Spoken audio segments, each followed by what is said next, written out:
Hello, ladies and gentlemen. Welcome to the Tapped Out Wrestling Podcast, Georgia Indy Talk Show.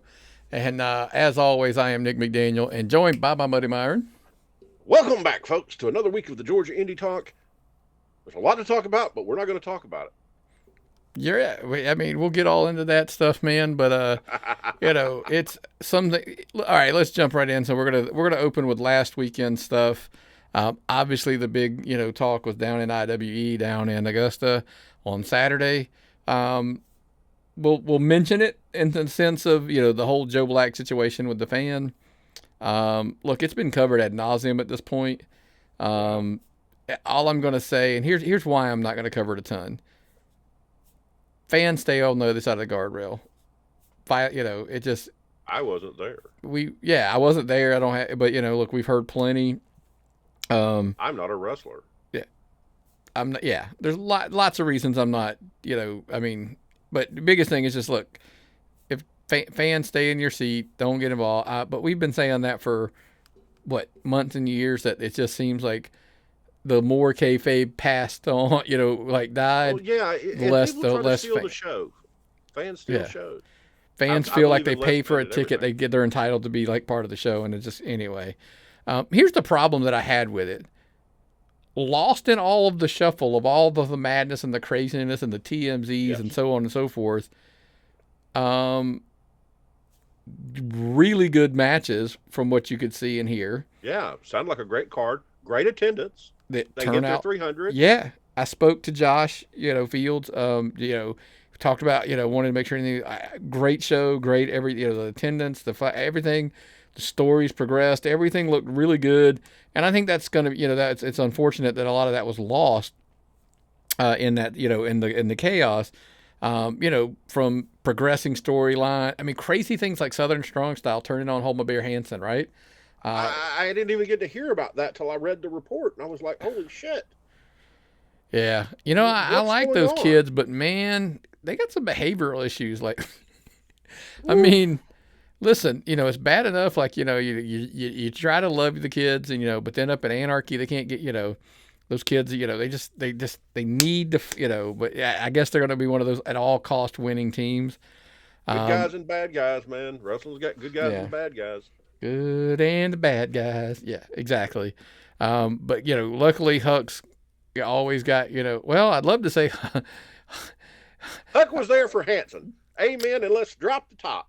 Well, here's the thing. I was going to say, luckily Hansen always has Huck's back, but apparently at Southern States, which we'll discuss in a minute, that wasn't the case. But that's a whole other thing. But listen, of all the chaos, and look, maybe there's no such thing as bad publicity. You hear that all the time. Hopefully, like it'll be water under the bridge. It'll kind of work itself. The best thing that can happen is if it helps. Right. Okay. And that's what I'm going to leave it at. Yeah, maybe the attendance will spike because of who knows. Maybe it'll pan out that way for them. But kudos and congrats to those guys on their 3-year anniversary show.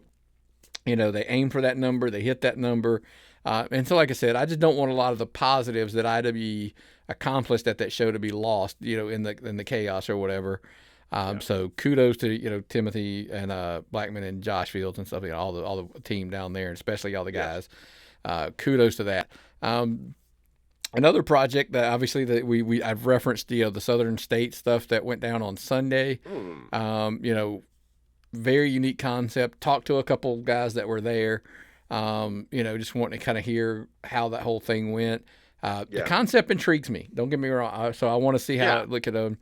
Looks like they got a roster. Looks like what they're going to work with. I do like the fact that they're focusing on some really young talents like Duncan Mitchell, Proc the Croc, Exotic Youth, and Hansen, and Teriyaki is a sleeper. Don't sleep on this kid. I'm telling people, and they're all like, "What?" I'm like, just hold, don't sleep on the kid. I think there's lots of potential there.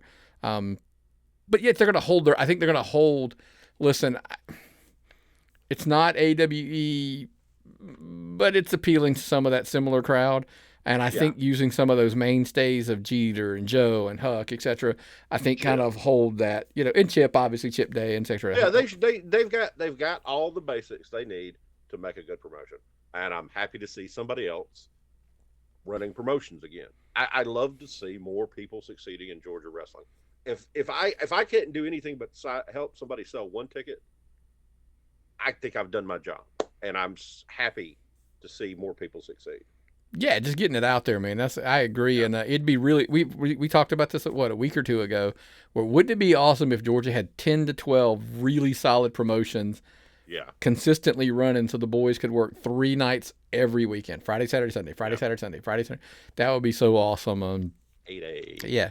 And speaking of which, on Saturday, WrestleMerica ran, and Ooh. holy shit, 404. Yeah. It's wild. They're doing good stuff down there, or they wouldn't be drawn like that. I'm impressed. That's one I have not gotten to get down to see. They've got the big names on there. They got Judas, they got Towers. So they got folks coming down there. They got talent coming in. They had Bobby Simmons that did the 10 bell for Charlie. Bobby was one of Charlie's closest friends. That had to have been emotional. Yeah. Uh, But yeah, man, look, I think, I know Rob's been and he's talked to us about it or whatever, and it's great stuff. Lots of names down there, and I think they're definitely one to keep an eye on again, because it's one of those solid, consistent promotions, and I think that's it goes back to what we just talked about, right? Yeah. Promotion. Oh yeah, I was gonna. Yeah. Oh, go ahead. Southern Violence. How about that, man? They got a new venue. I saw the pictures. Looked awesome. Yeah.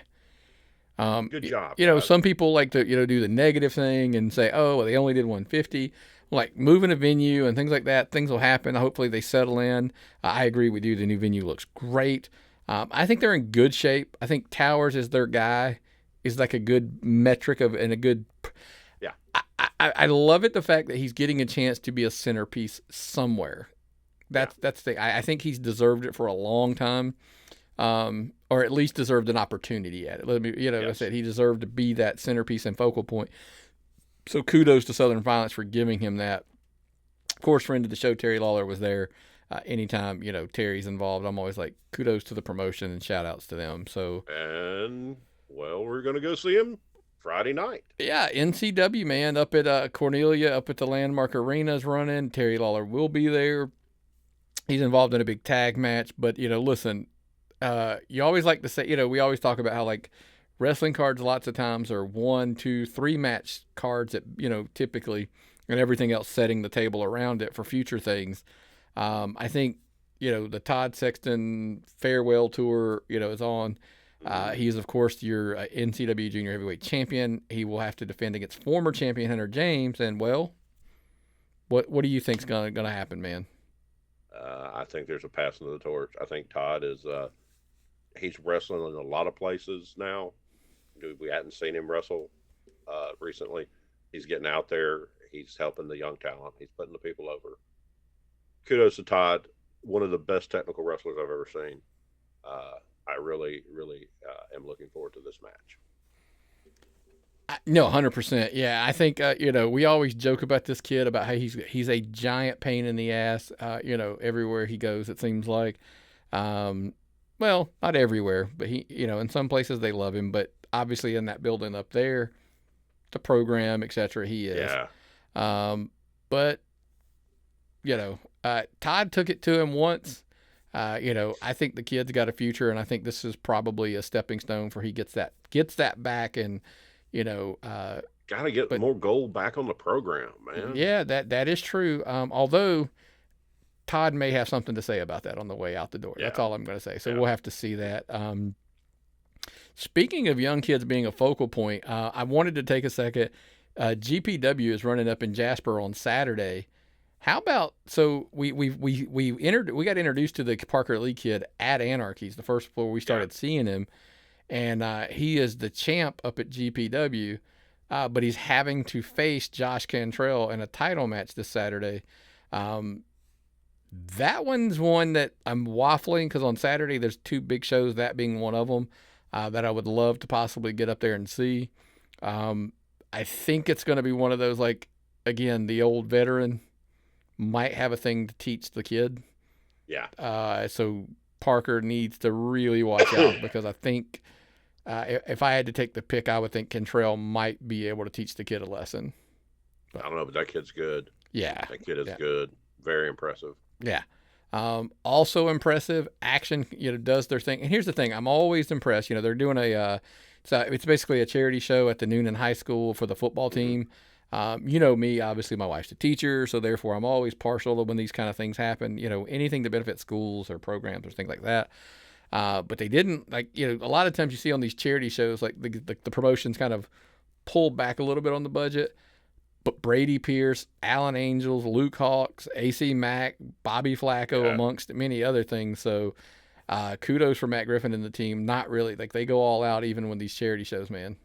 Good luck. I hope y'all make a fortune for that school. Absolutely. Anytime you're raising money, nothing but the best. So if you're in that area, definitely hit it and check it out. Then, of course, the big one, it just seems like that road every year gets faster and faster as we get older. But the road to Shindig is on. This is the last stop, no pun intended. That's the name of the show, at Southern Fried in Monroe on Saturday. Couple things to stand out on this thing. Hawkins, Adrian Hawkins and Billy Buck are going to wrestle, and they're not going to wrestle. They're going to have the contract signing, which is kind of a big deal. They're setting up for Shindig, obviously. Mm-hmm. So that's kind of a big thing. But it doesn't even feel like the biggest thing on the card when you have things like Todd versus Kyle. Yeah, that's a big deal. How have they never faced each other? It's funny. I heard that, and I was like, how in the world? And, as long as these two have been around, they've never wrestled each other. So in his farewell tour, he's getting his first, last, and only attempt at wrestling Kyle Matthews. It's wild. That's going to be amazing. Amazing match. The next match, maybe not so much, but it's going to be hot. Yeah. It's going to have some heat. Hankins, gasoline on a fire heat. Yes. Manders is as beloved as it gets in that building. Yes. So those two going at it. Here's the funniest thing. It's one of those scenarios where we talk about there's two matches on the card we think could potentially be show-stealing like wrestling matches. And we'll discuss the second one in a minute. Of course, Todd and Kyle being the first. But Hankins and Manders will get so much emotion. Oh, yeah. So much raw emotion from that crowd that it will be bananas. Mm-hmm. And that's one thing that Southern Fried gets right more often than not. It's not that you have to very carefully word this because I heard it in my head before I said it. It's not that the wrestling's not good, but they do it better because they pull your emotional strings. Yes. More than just like, oh, that was a great match. Yeah. It's literally they do really good matches, but at the same time, you give a shit who wins. So it matters. Classic Southern wrestling. Yeah. Okay. Classic Southern wrestling. And listen, tangled into this web of like these two, it's funny that Chip and Kyle are in two matches of two guys that are just so tangled and weaved in, just in this massive feud where it's Chip Days wrestling Nick Halen, obviously in the feud with Todd. So nice. This is the other match where we thought we were getting this at Southern Honor a while back, and we did not. So I'm glad that we're getting it, even if it's a different building. I'm still glad I'm getting to see this match because I wanted to see that match very much so when it was supposed to happen at Southern Honor. And I think that one has the potential to be the one that just rips the house down. Yeah. Oh yeah, Chip and Nick are gonna kill it. Yeah. This is exciting card. The next thing, listen, I openly tell everybody, like, I think I understand the rules. If I'm wrong, I apologize, but I believe I'm correct in this. Tag Team Battleground, they're trying to establish who will face Palmetto Express at Shindig. 4 teams, they're going to enter in individually, one at a time, like in 1 minute intervals. But the 4 teams will determine who, like I said, the winner will go on to face Palmetto Express at Shindig. It's going to be Southern Strong Style, Exotic Youth, Undeniable, and Happy Madness. 5 of the top tag teams in the state right there. You're including Palmetto, I'm assuming? Yes. Okay, yeah. This is going to be a barn burner, man. This is I hated tag team and Undeniable. I love tag team and Happy Madness. Yeah. Exotic Youth are going to come in and get some heat. Southern Strong Style, I know, will get some heat. This is going to be a very hot match. I'm looking forward to this match. Here's what's crazy. Everybody loves Palmetto there. Happy Madness, is that you're really your only babyface team in the whole group? I mean, because the other Looks three, like it. yeah, it's kind of wild.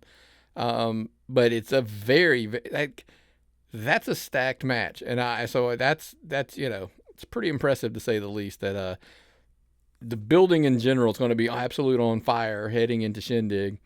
And I think that's going to be a can't miss card, especially for all of those who were, planning on going to Shindig to see the table set for everything we're going to get. And they do. Todd does such a good job setting it up. He is the master of setting up programs like this. Tip of my hat to you, Todd. You make me look forward to wrestling. It makes me look forward to wrestling. These kind of wrestling shows keep my interest in wrestling. It just builds a fire. If the WWE is boring the shit out of me for months, I can always know I can go to one of these indie cards and be fired right back up. Yeah. Look, it's the whole concept of when we talk about the indie stuff, that's kind of the why. It's because we tell people all the time, like, look, if you, it's a chore, and we openly admit that sometimes it is a chore, and I don't care if it's AEW, if it's Impact, if it's WWE, whatever. Some nights to sit there and expect you to watch, God forbid, especially Raw, like 3 hours, Yeah, SmackDown's 2, Dynamite's 2, on and on. I'm like, dude, it's a lot of wrestling in a week, but it's a totally different vibe. You should get out and watch the indie shows, especially when they're close by, because they will get you through and they will keep that, that passion for wrestling going. get you a hot dog, get you the nachos with the barbecue on it, were what I had last time at Southern Fried. Damn, that was good. Nachos with nacho cheese and all that barbecue piled on top. Woo! We'll eat that again. And then you get some great wrestling on it. How crazy is that, right? But especially that building in Monroe, man, to get absolutely on fire. So no matter where you are, yeah, exactly. No matter where you are, there's really, like, if you're up around Cornelia, you've got NCW. If you're up around, Canton, Jasper area, you got GPW this weekend. Down on the southwest side, you've got Action. The southeast side, or east side, I guess, Monroe. You got Southern Fried. So you got wrestling all over this weekend. And, and if you're ever curious, where can you find it? Check out the Robrod Report. It is over on Facebook. He also is on YouTube, by the way. I made sure I subscribed. I was already following him on Facebook because I said, oh shit, I haven't, so subscribe to him on YouTube as well. Because he will basically let you know. There is. Yeah. 100%. He'll let you know not only Georgia, but even like East Alabama, for the most part. He covers, pretty much as much of the area, even up into Tennessee, etc., letting you know where to find all your shows, especially if you're in the local area. So absolutely make sure you subscribe over to the Robrod Report. Yes, sir. And that's everything I have this week on Indy Talk. I know, listen, I get it, folks. You probably thought there was going to be this long. I just sorry. I'm just here to cover positive wrestling stuff, and that's kind of what we do, man. So anything else before we get out of here, man? That's all I got, man. Well, what's the old saying, brother? If I've got nothing, you've got nothing. What time is it? It's time to tap out.